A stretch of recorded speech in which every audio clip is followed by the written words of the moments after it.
Hello students, हम लोग exercise 3.1 पे और आज की क्लास में हम लोग पहला क्वेश्चन जो देख रहे हैं एकदम चटपटा क्वेश्चन है। कह रहा है Sudha went to market with her friends, they wanted to eat golgappa as well as dahi बल्ला।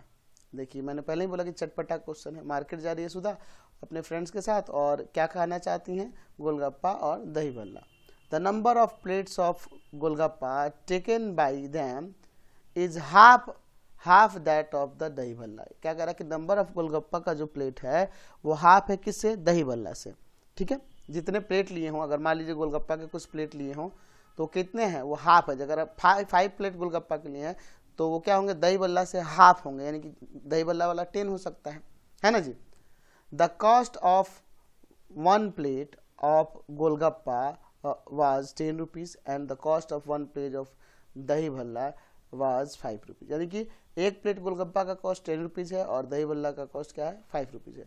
सी स्पेंड 60 रुपीज़। वो कितना स्पेंड करती है? 60 रुपीज़ स्पेंड करती है टोटल में।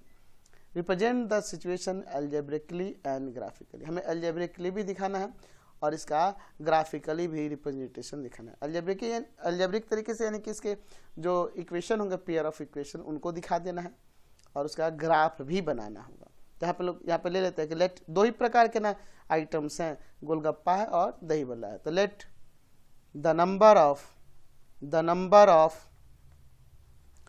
प्लेट्स ऑफ गोलगप्पे के नंबर ऑफ प्लेट्स हम लोग सपोज कर लेते हैं कि वो x है, and the number of plates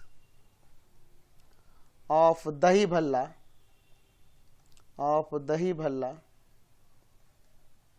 equal to में y। अकॉर्डिंग टू क्वेश्चन के अकॉर्डिंग क्या कह रहा है कि जो गोलगप्पे के प्लेट है वो दही बल्ला के हाफ है, यानी गोलगप्पे के प्लेट x है तो दही बल्ले के हाफ है, यानी कि y/2 हो जाएगा।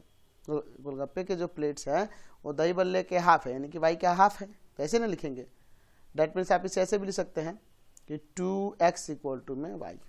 इसको इक्वेशन फर्स्ट। एंड फिर क्या कह रहा है क्वेश्चन में कि एक प्लेट गोलगप्पे का कॉस्ट 10 रुपीज़ है, तो x प्लेट लिए हैं तो कितना खर्च हो गया? 10x rupees. एंड एक प्लेट दही भल्ला का 5 रुपीज़ है और 5 प्लेट्स हैं तो 5y रुपीज़ हो गया, और दोनों मिलाकर टोटल कॉस्ट कितना हो रहा है? 60 रुपीज़ स्पेंड किए हैं इक्वल टू में 60। ठीक है, तो ये आपका सेकंड वाला इक्वेशन हो गया। तो ये हमने इसको देख रहे हैं अलजेब्रिक तरीके से रिप्रेजेंट कर दिया। ये दोनों रिप्रेजेंटेशन क्या है? अलजेब्रिक है।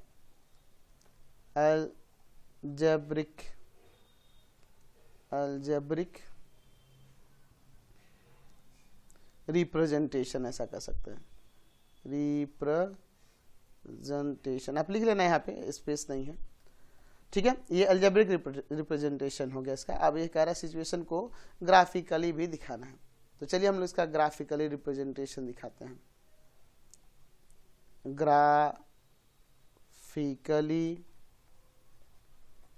रिप्रेजेंटेशन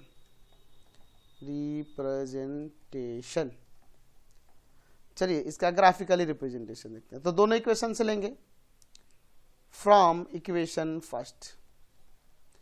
y इक्वल टू में क्या है? 2x है, तो कम से कम इसके हमें 3 सॉल्यूशन लेने होंगे, या 2 सॉल्यूशन से भी काम हो जाएगा, 2 ही लेते हैं। पुट करते हैं x इक्वल टू में सपोज 0, तो y इक्वल टू में 2 इंटू में 0, y भी 0 आ गया। पुट मैं करता हूँ यहाँ पर x इक्वल टू में सपोज मैं पुट कर देता हूँ 1, तो y इक्वल टू में हो जाएगा 2 इंटू में 1 2। तो 2 सॉल्यूशन तो आ गए। चलिए तो इसका मैं यहाँ पर एक चार्ट बना लेता हूँ, ध्यान दीजिएगा। x एंड y, x का वैल्यू है 0 तो y आ गया है 0, x का वैल्यू है 1 तो y आ गया है 2। अब लेते हैं फ्रॉम इक्वेशन किससे जी? सेकंड से। 10x प्लस का 5y इक्वल टू में 60। अच्छा, इसमें कॉमन करके भी डिवाइड कर सकते हैं, लेकिन वैसा कुछ नहीं करिएगा क्योंकि हो सकता है पेयर ऑफ लीनियर इक्वेशन के वो आपका कोइंसाइड भी हो जाए, तो दोनों इक्वेशन सेम ही ना रहते कोइंसाइड में। चलिए तो वैसा कुछ नहीं करेंगे, है ना। ये 5 कॉमन करके डिवाइड करने की जरूरत नहीं है, ऐसे ही रहने देते हैं। ठीक है, y इक्वल टू में आ जाएगा 60 माइनस का 10x बाई में 5। अच्छा चलिए मैं पुट कर देता हूँ इसमें x इक्वल टू में, यहाँ पर सपोज करिए मैं पुट कर देता हूँ इसमें 4 पुट कर दें, चलिए 4, तो y इक्वल टू में 60 माइनस का 10 इंटू में 4/5, तो 40 सब्ट्रैक्ट करेंगे 60 में से तो आ जाएगा 20 और y में 5 हो जाएगा, 4 आ गया। अगर मैं पुट कर दूं x इक्वल टू में, सपोज मैं यहाँ पुट कर देता हूँ, मान लीजिए यहाँ पुट कर देता हूँ मैं 3 पुट कर दूं, 3 4 5 पुट कर दूं क्या, चलिए 5 पुट कर देता हूँ, तो y इक्वल टू में आ जाएगा 60 माइनस का 10 इंटू में 5/5, तो ये 50 में से 60 में से 50 घटाएंगे 10 आ जाएगा, 10/5 यानी कि 2 आ जाएगा। तो यहाँ भी हमने इसके 2 सॉल्यूशन यहाँ निकाल लिए, तो इसका भी मैं चार्ट यहाँ पे बना लेता हूँ। एक्स वाई, एक्स पुट किए 4 तो y आ गया है 4, एक्स पुट किए 5 तो y आ गया है 2, ठीक है। चलिए तो इसका ग्राफ यहाँ पर हम लोग देखते हैं, 2 सॉल्यूशन था गया, इसके ग्राफ देखते हैं। ये आपका एक्स एक्सिस हो जाएगा, तो इधर मैं x और इधर x डैश दे देता हूँ, निगेटिव में वैल्यू है नहीं तो इसलिए मैंने नहीं लिया y, और नीचे मैं y डैश ले लेता हूँ। चलिए ध्यान दीजिएगा, यहाँ पे ये 1 हो जाएगा, दूसरा कलर ले लूँ क्या, चलिए ये 1 हो जाएगा, ये 2 हो जाएगा, ये 3, यहाँ 4, यहाँ 5, काफ़ी है ना, 5 तक ही तो है ना। चलो और भी ले लेता हूँ, मान लो 6 7 तक ले लेता हूँ, 1 2 3 4 5 6 7। चलिए देखिए इनके वैल्यूज को मैं लेके यहाँ पे रिप्रेजेंट करता हूँ। 0 0 तो यही हो जाएगा, दूसरा है आपके पास 1 2, x का 1 और y का 2, x का 1 एंड y का 2। तो इन दोनों से होकर जाने वाले लाइन की बात करेंगे, तो कुछ इस तरह से लाइन जाएंगे यहाँ से, है ना, ऐसे चले जाएंगे। तो ये किसका ग्राफ है, जो पहला वाला इक्वेशन था, x इक्वल टू y/2 या फिर y इक्वल टू 2x भी लिख सकते हैं। दूसरा देखिए x का 4 y का 4, x का 4 y का 4 4 4। दूसरा है x का 5 y का 2, x का 5 एंड y का 2 5 एंड 2। तो इन दोनों से होकर जाने वाले हम लोग लाइन सेगमेंट की बात करेंगे, तो कुछ ऐसे जाएंगे ना, ऐसे जाएंगे, तो इसको आगे भी ऐसे प्रोड्यूस कर देता हूं, ठीक है। तो ये इसका ग्राफ हो जाएगा। दूसरा इक्वेशन क्या था, तो था आपके पास 10x प्लस का 5y इक्वल टू में 16। ये दोनों लाइन इस पॉइंट पे इंटरसेक्ट कर रहे हैं, यह पॉइंट है, कोऑर्डिनेट है इसका, x का 3 है और y का 6 है।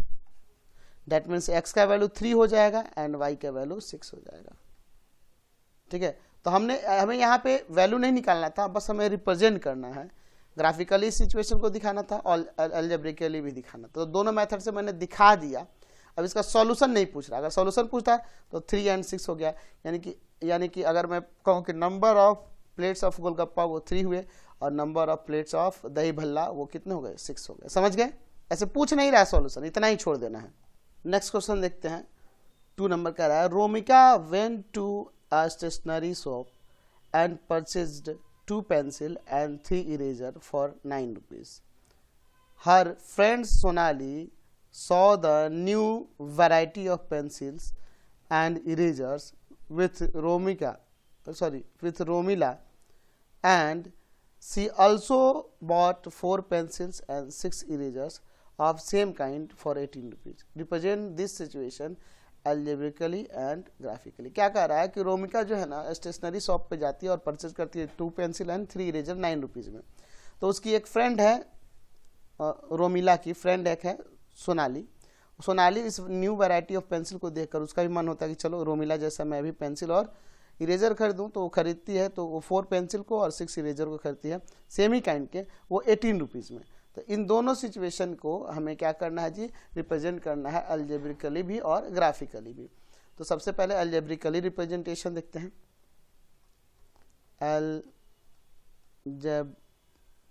अलजेब्रिकली, ठीक है, representation.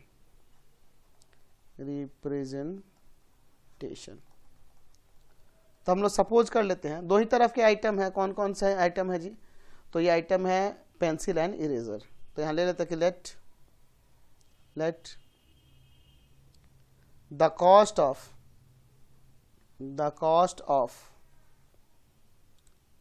one pencil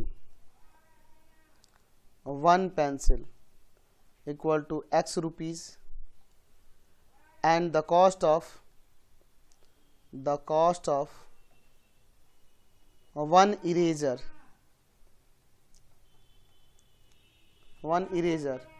equal to y rupees। ठीक है। अब अकॉर्डिंग टू क्वेश्चन, रोमिला जो है 2 पेंसिल खरीदती है, तो एक पेंसिल का कॉस्ट x रुपीज है, 2 पेंसिल का क्या हो जाएगा 2x रुपीज, एंड 3 इरेजर का कॉस्ट क्या हो जाएगा y रुपीज, एक इरेजर का है तो 3y रुपीज, और टोटल मिला के कॉस्ट कितना लगता है 9 रुपीज। तो ये पहला सिचुएशन हो जाएगा। एंड दूसरे के लिए तो सोनाली जो है 4 पेंसिल यानी 4x रुपीज एंड 6 इरेजर यानी 6y रुपीज, और टोटल मिला कितना 18 रुपीज लग रहा है। तो हमने दोनों को एल्जेब्रिकली रिप्रेजेंट कर दिया। अब इसका ग्राफिकली रिप्रेजेंटेशन देख लेते हैं। ग्राफिकल रिप्रेजेंटेशन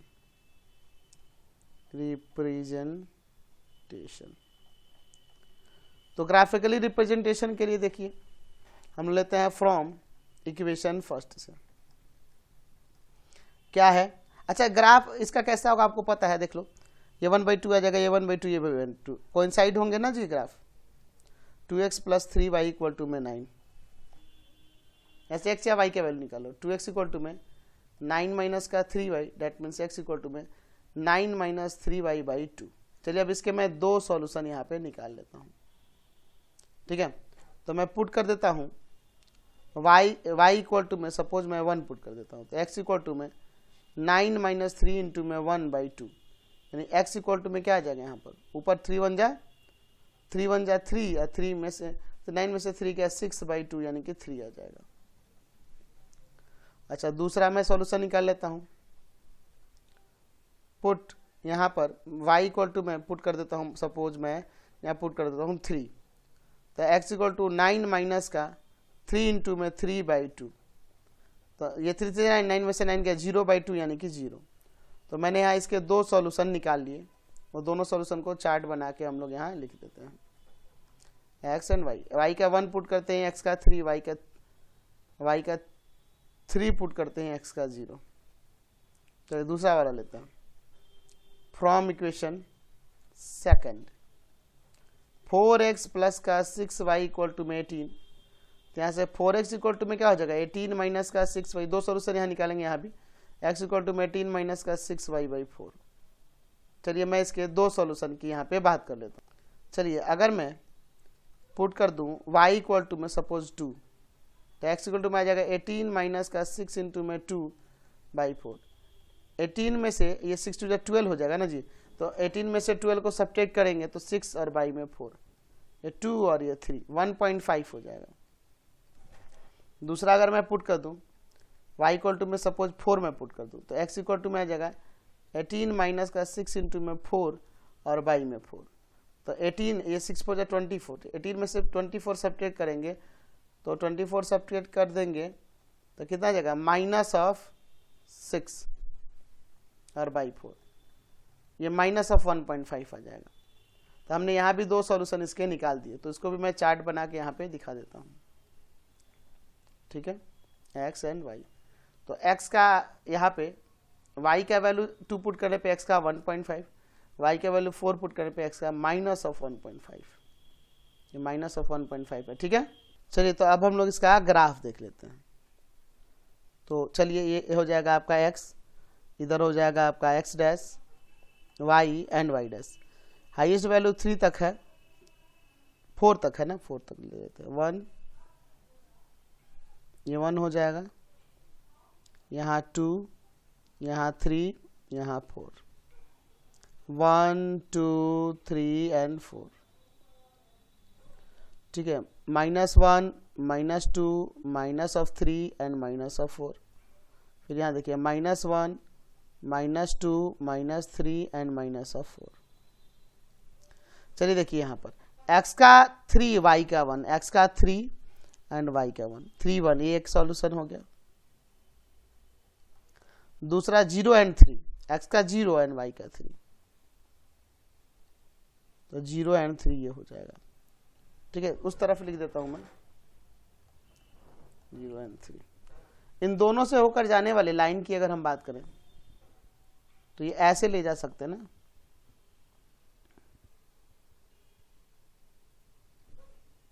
ठीक है, थोड़ा सा इस तरह से चला जाएगा, यही हो जाएगा। तो इसको हम लोग दिखा सकते हैं ऐसे। इसका इक्वेशन क्या था? तो इसका इक्वेशन था 2x plus 3y equal to में 9। दूसरा इक्वेशन देखते हैं। तो दूसरे इक्वेशन के सॉल्यूशन ये रहे 1.5 एंड 2, x का 1.5 1 और 2 के बीच में होगा, तो 1.5 एंड 2, तो ये रहा 2 इसके बीच में, 1.5 एंड 2। दूसरा देखिए -1.5 एंड 4, x का -1.5 यहाँ होगा एंड 4 यहाँ होगा, -1.5 एंड 4। तो इन दोनों से होकर जाने वाले अगर हम लोग लाइन की बात करेंगे तो कुछ इस तरह से जाएगा ना। तो एक्चुअल में ये दोनों लाइन एक दूसरे के ऊपर है, देखा ना, ये भी और ये भी, ये जो अभी खींचे हैं ये और इसके पहले वाले दोनों एक दूसरे के ऊपर है। इसका इक्वेशन क्या है? 4x प्लस का 6y इक्वल टू में 18। तो एक्चुअल में इसलिए क्योंकि इनके यहाँ पे लिख सकते हैं कि इन दोनों इक्वेशन के लिए a1/a2 b1/b2 and c1/c2 equal होंगे, इसलिए इसका ग्राफ क्या हो रहा है? कोइंसाइड। तो मैंने यहाँ ग्राफिकल भी रिप्रेजेंटेशन दिखा दिया और अलजेब्रिक भी रिप्रेजेंटेशन दिखा दिया है ऊपर। ठीक है, तो ये भी इक्वेशन आपके सॉल्व हो गए। नेक्स्ट क्वेश्चन देखते हैं 3 number. Present age of father is 13 year more than twice that his son. क्या कह रहा है कि किसी प्रेजेंट एज फादर का वो क्या है? 30 year more than twice that of his son. अच्छा, वो 30 ईयर ज़्यादा है किससे? अपने सन के एज के ट्वाइस से। After 10 year age of father will thrice, यानी 3 टाइम्स हो जाएगा एज ऑफ हिज सन, यानी कि 10 आफ्टर 10 ईयर 10 साल बाद अपने बेटे का कितना हो जाएगा? थ्राइस हो जाएगा, 3 गुना हो जाएगा। Represent the situation algebraically and geometrically. तो वही ग्राफिकली रिप्रेजेंट करना है यहाँ पे। तो यहाँ पे 2 लोग हैं, एक फादर है और एक उसका सन है। तो यहाँ पे ले लेते हैं कि लेट प्रेजेंट एज की बात करना ना, let present age of father ले लें क्या? एज ऑफ फादर या सन ले लें, सन भी ले सकते हैं, फादर कोई भी ले सकते हैं। प्रेजेंट एज ऑफ फादर वो क्या हो जाएगा? x years. ठीक है, and present age of his son, son का क्या हो जाएगा? y ईयर्स ले लेते हैं, सन जो है y ईयर्स का है अकॉर्डिंग टू क्वेश्चन। क्या करा क्वेश्चन के आंसर की क्वेश्चन के अकॉर्डिंग कि present age of father is 30 year more than twice that his son. तो फादर का एज हमने x लिया है, या x किसके इक्वल है? तो अपने सन के एज के ट्वाइस से 30 ईयर मोर, तो इसके ट्वाइस से 30 ईयर मोर हो गया, एक सिचुएशन आ गया। एंड दूसरा सिचुएशन क्या है? क्या कह रहा है कि after 10 year the age of the father will thrice the age of his son. अच्छा, 10 ईयर लेटर, तो जब 10 ईयर लेटर की बात करेंगे तो 10 ईयर लेटर फादर भी 10 साल और बड़ा हो जाएगा और सन भी 10 साल और बड़ा हो जाएगा। तो ये जो फादर है अपने सन का एज का थ्राइस हो जा रहा है, 3 से गुना कर दिया।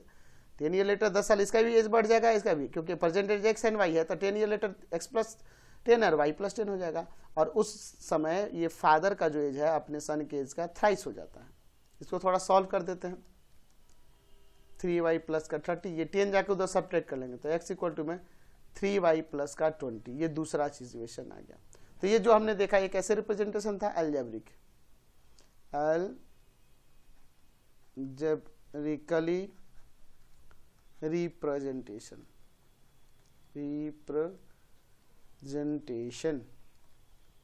अब हमें क्या करना है? इसका ग्राफिकली भी ज्योमेट्रिकली भी दिखाना है। जियोमेट्रिकली रिप्रेजेंटेशन देखते हैं। चलिए इसका ज्योमेट्रिकली रिप्रेजेंटेशन यानी कि ग्राफिकली रिप्रेजेंटेशन देख लेते हैं। तो दोनों इक्वेशन से लेंगे। फ्रॉम इक्वेशन फर्स्ट वह था x इक्वल टू में 2y प्लस का 30। तो इसके दो सॉल्यूशन कम से कम निकाले होंगे। पुट कर देते हैं y की जगह पे सपोज 10 पुट कर देते हैं, तो x इक्वल टू हो जाएगा 2 इंटू में 10 और प्लस का 30। तो 20 और प्लस 30 कितना आ जाएगा 50 आ जाएगा। अगर मैं पुट कर दूं y इक्वल टू में सपोज 0, तो x इक्वल टू में 2 इंटू में 0 प्लस का 30, ये तो 0 के बच जाएगा 30 ना। तो मैंने इसके दो सॉल्यूशन यहाँ पे निकाल दिए। इन दोनों सॉल्यूशन के लिए मैं यहाँ इसका एक चार्ट बना देता हूँ x एंड y। x का वैल्यू आ जा रहा है 50 जब y रख रहे हैं 10, और y जब 0 रख रहे हैं तो x का वैल्यू आ जा रहा है 30। अगला from equation second, equation second से x इक्वल टू में क्या है 3y प्लस का 20। तो मैं यहाँ पुट कर देता हूँ y इक्वल टू में 0, तो x इक्वल टू क्या हो जाएगा 3 इंटू में 0 प्लस का 20, ये 20 आ जाएगा। अगर मैं यहाँ पे पुट कर देता हूँ y इक्वल टू में सपोज कर लीजिए आप 10 ही पुट कर देते हैं, तो x इक्वल टू में 3 इंटू में 10, 3 इंटू में 10 और प्लस का 20, ये 30 और 20 50 आ गया। ठीक है, तो मैं यहाँ पे भी इसका एक चार्ट बना लेता हूँ x एंड y का हमने 0 पुट किया तो x का आया है 20, फिर हमने y का 10 पुट किया है तो x का आ गया है 50। चलिए अब इसका मैं यहाँ पर ग्राफ दिखाता हूँ। ठीक है, चलिए तो ये आपका x एक्सिस है, तो यहाँ पे ले लेते हैं x और इधर मैं लेता हूँ x डैश। निगेटिव में नहीं लिया क्योंकि सारे वैल्यू पॉजिटिव में है। y एंड y डैश यहाँ पर हम लोग 10 20 करके लेके आए। चलिए देखते हैं यहाँ 10 20 30 40 50, चलिए 60 तक ले लेते हैं, वैल्यू 50 तक ही है। यहाँ पर ले लेते हैं 10 20 30 40 50 60। x का वैल्यू है यहाँ पर 50 और y का 10, x का वैल्यू है 50 एंड y का 10, x का वैल्यू है 50 और y का 10। चलिए तो ये 50 और 10 हो जाएगा। दूसरा है x का वैल्यू है 30 एंड y का 0, x का 30 है और y का 0, यही हो जाएगा 30 एंड 0। चलिए तो इन दोनों से होकर जाने वाले लाइन की अगर हम बात करेंगे तो कुछ इस तरह से जाएगा यहाँ पे।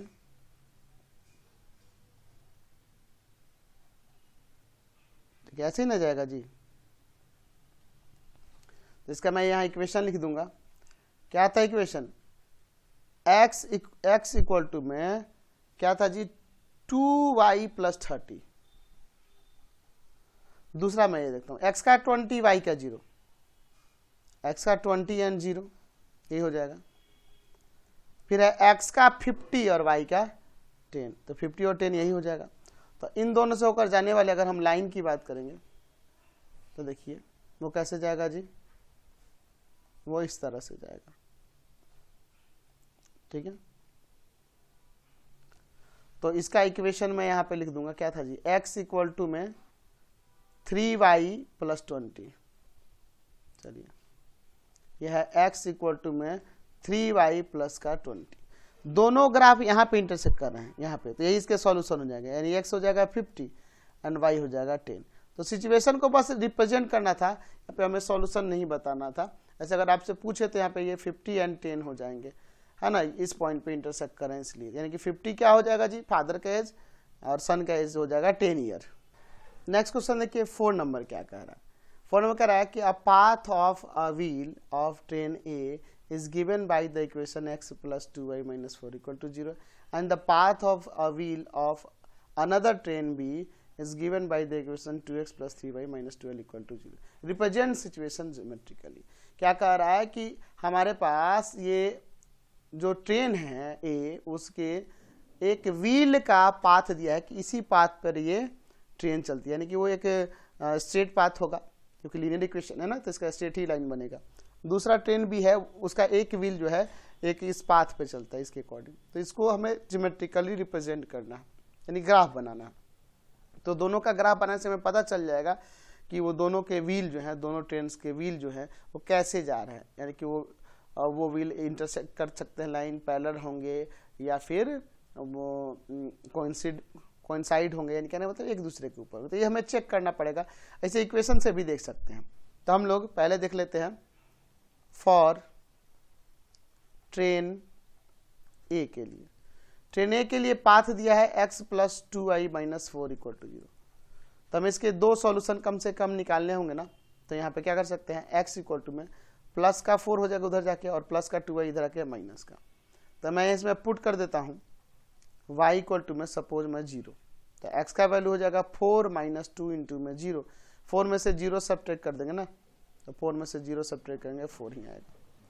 अगर मैं पुट कर दूं y = में 1, तो x = हो जाएगा 4 - 2 × में 1, यानी कि 4 - 2 आ जाएगा 2। तो मैंने इसके दो सॉल्यूशन निकाल दिए।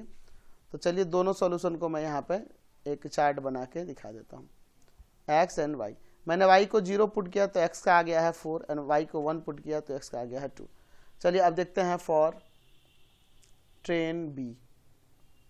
ट्रेन बी के लिए जो पाथ दिया है उनके व्हील के लिए वो दिया है 2x + का 4y - 12 = 0। तो यहाँ पे x का वैल्यू निकालने के लिए 2x = में इन दोनों को उधर जाएगा प्लस का 12 और माइनस का 4y। आप कहोगे कि सर इसमें आपने कॉमन करके छोटा क्यों नहीं किया इक्वेशन को। पहले ही मैंने बताया कि इक्वेशन के साथ जब भी ग्राफ बनाना हो तो कोई छेड़छाड़ नहीं करिएगा, क्योंकि हो सकते हैं वो कोइंसाइड इक्वेशन हो सकते हैं, यानी कि उसको छेड़छाड़ करेंगे तो पता चलेगा दोनों सेम ही इक्वेशन आ जाए। ठीक है, यहाँ से x = में क्या गया 12 माइनस का 4y और y में 2। चलिए अब इसके मैं दो सॉल्यूशन निकाल लेता हूँ, पुट कर देता हूँ। सपोज y = में मैं यहाँ पे पुट कर देता हूँ 2। तो x का वैल्यू आ जाएगा 12 माइनस का 4 × में 2/2, यानी कि 12 माइनस का 8/2। सब्ट्रैक्ट हो जाएगा आपका 4 और y में 2 कट जाएगा 2 टाइम्स में, तो 2 आ गया एक सॉल्यूशन। दूसरा मैं यहाँ पे पुट कर देता हूँ y = में सपोज मैं 3 पुट कर देता हूँ। तो x = आ जाएगा 12 माइनस का 4 × में 3 और y में 2। तो 12 - 12/2 यानी कि 0/2 यानी 0 आ गया। तो मैंने दूसरे वाले के लिए भी यहाँ पे इसके सॉल्यूशन निकाल लिए।